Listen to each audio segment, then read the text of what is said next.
Pawn shop owners, what was the most illegal thing a customer had brought to your shop? Employee, not owner. A guy brought in a stack of like 15 laptops that all said property of City Public School right on the top of each one. He then threatened to shoot me when I told him to get out. Edit. Yes, I am aware that schools, businesses, etc. sometimes sell off old laptops. Which is why I don't flat out call the cops whenever somebody brings in a suspected stolen item. There's always the chance that no matter how obviously stolen it is, the person owns it legit. However, I'm not going to risk my job or my conscience by taking in an item if it has a label on it claiming it's somebody else's property. Also, how am I supposed to sell a laptop that says property of City Public Schools on it? Pawn shops have a bad enough rap as it is. What's the proper protocol for a situation like this? Call the cops? Boot the guy? Kick them out and lock them out of the system? What do you mean by out of the system? We can lock them out of our system, meaning they can't sell pawn an item in our store. A guy literally brought in an RPG. He was doing yard work for this old lady whose husband had passed. She gave it to him for doing some yard work, not realizing it was live and active. The guy was career military, and after the bomb squad came and disabled it, they went to her house and found a trove of similarly very illegal military-grade weapons. Not that I'd want anyone to get hurt, but a little old lady in a violent standoff with police would seriously break the tension. Old lady with rocket launcher or squad of police with pistols, who wins? Old lady distracts police squad with knitted sweater. Not an owner, but I got a call from a pawn shop saying that one of my at-home employees tried to sell her work computer. It has my company's logo and contact info right on it, plain as day. How stupid can some people be? I knew someone once who was into some bad stuff. He didn't have his school-provided laptop at class one day, and never again after that. As it turns out, it was his, for these laptops were indeed our own personal property, even though the school gave them to us. But the thing is, what they meant by giving each student a nice free laptop was overcharging that MFR times 2 and building it into the price of tuition and therefore, the student loan. So, I had that computer for a while. He sold his to a pawn store. So I'm not an owner and I wouldn't call this illegal per se, but I feel like I have to share this. A friend of mine owns a pawn shop, and one day a dude walks in with a cardboard box filled to the top with his own shit. He claims that it's magic and my friend cuts him off right there and kicks him out. As he is walking out, he drops the box on accident, gets all of his shit on the floor, sees the mess he's made, stares at the horrid pile of shit for a couple of seconds, and runs out of the shop. My friend never got his name, and never saw him again. The smell would proceed to linger in the shop for a good month after it was cleaned up. When you wrote shit, I presumed you meant stuff, and it was further into the story that my understanding changed. I would like to go back a few minutes, and not keep reading. Same here, till he got to the smell part, and then it dawned on me he meant shit. Not an owner but an employee. A man brought in a bag of cocaine and said if I would buy it then resell it back to him in a couple of days. Hey boss, this guy just sold us 10 kilos of cocaine and wants to buy it back in a few days. Weird, what's the point in just exchanging 5 kilograms of drugs back and forth? Is this some sort of scam? I dunno, when he comes back to pick up his 2.5 kilograms we'll have to ask about that. Buddy of mine worked at a pawn shop for a few years. They had a guy try to sell them a police walkie-talkie, like straight stolen from a car but with the battery taken out. They told him to get fucked and called the cops. I believe they picked the guy up a few hours later. Just a worker here, but we had a couple come in to pawn their backhoe over the weekend, happens a lot, and brought their bill of sale. They wanted a simple $1,000 loan, which wasn't bad considering how much it was worth. No more than 30 minutes later cops are there with the owner. Apparently they worked for him and went and pawned all of his industrial equipment. How did that go? You had to return it, I assume. Did you get your 1K back from the thief? It went as well as they usually do. Police confiscated the item to use it in court to try and extend the sentence. We lost the 1K because cops tried to tack it on during the legal process. We receive restitution from them for usually a week of about $50 payments, then no more payments after, usually because they aren't working or aren't making enough in jail. You don't check for proof of ownership on things like that? We trusted the bill of sale that had their names and information on it like dumbass. It was a forgery.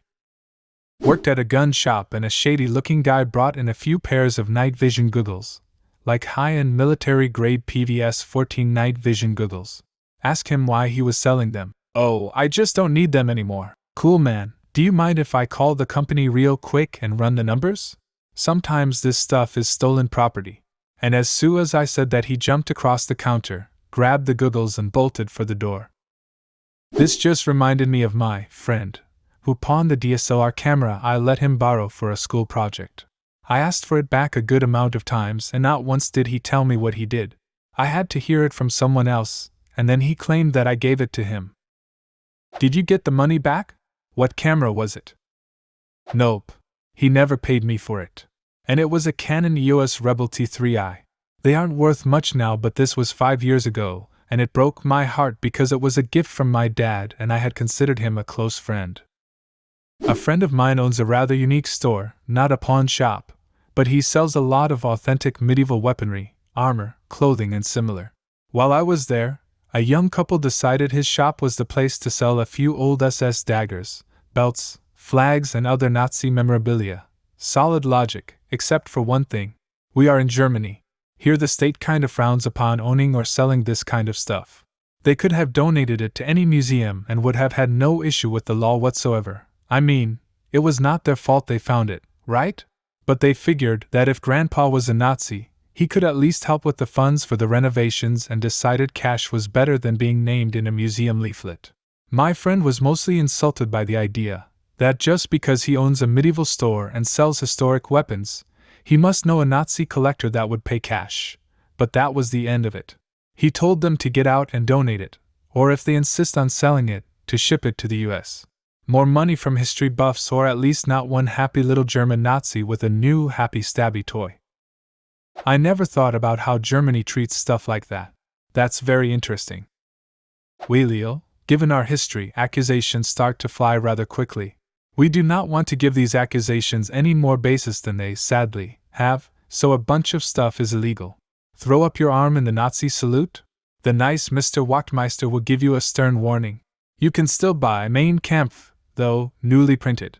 With ideas, you can't prevent them from being spread, but you can add your comments and footnotes, and make sure that people who are just curious get more than pure propaganda. I didn't work there but was there at the time. A guy brings in a dead duck, which hunting is illegal in my area, and also why. "Come on, Dwight, we talked about this. No dead animals in the office." "No, this one is different. I found it dead." I had this guitar that had a little sliding door on the side, meant to hold picks. I put weed in there as a joke. Completely forgot about it as I was selling it. They were chill. An MP40. Not actually me, but my significant other. He manages a store owned by a national chain. Brought in on pawn, and as with all neat things, he was just waiting for the loan to drop. After 30 days of non-payment, item goes out for sale. At this point he could purchase it. Now I'm not a huge gun historian, but I know the era and style and had to ask. That gun is super rare if it's not full auto. When a gun is taken in on loan, the gun is run, not the person, so our state's Bureau of Investigation was notified of its existence. Not only is a federal stamp for automatic weapon expensive as fuck, it's also difficult to obtain, so he was no longer going to purchase it. And it's a good thing, because shortly after the gun was seized by ATF, which is when we found out the actual worth, $10,000 to $20,000. Original owner brought it back as a war trophy. Son is the one who got a loan, for, like $200, but it was never registered, so it was contraband. Good news is that it wasn't destroyed but ended up in a museum. It's only worth that much if it's a legally transferable machine gun.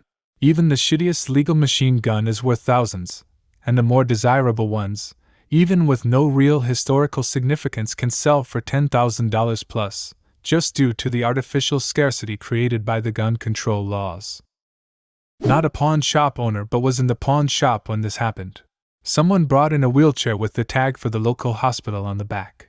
Example: property of somewhere hospital. The pawn shop owner told them to leave it and get out.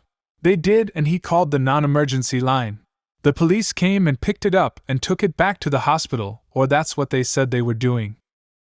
In a similar vein, My friend found some weed in the oven he bought from a used appliance store. The shop called him to ask about the oven.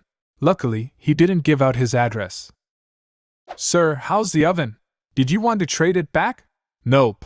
It bakes real good. FFFFFFFP. Not a pawn shop owner, but I was on the receiving end of someone selling my stolen stuff at one. We had our house burgled in UK. Me and my dad went to some pawn shops to give them a list of everything taken. Whilst we were in there, someone comes up to counter and starts unloading a bunch of stuff they want to pawn. It was our stuff.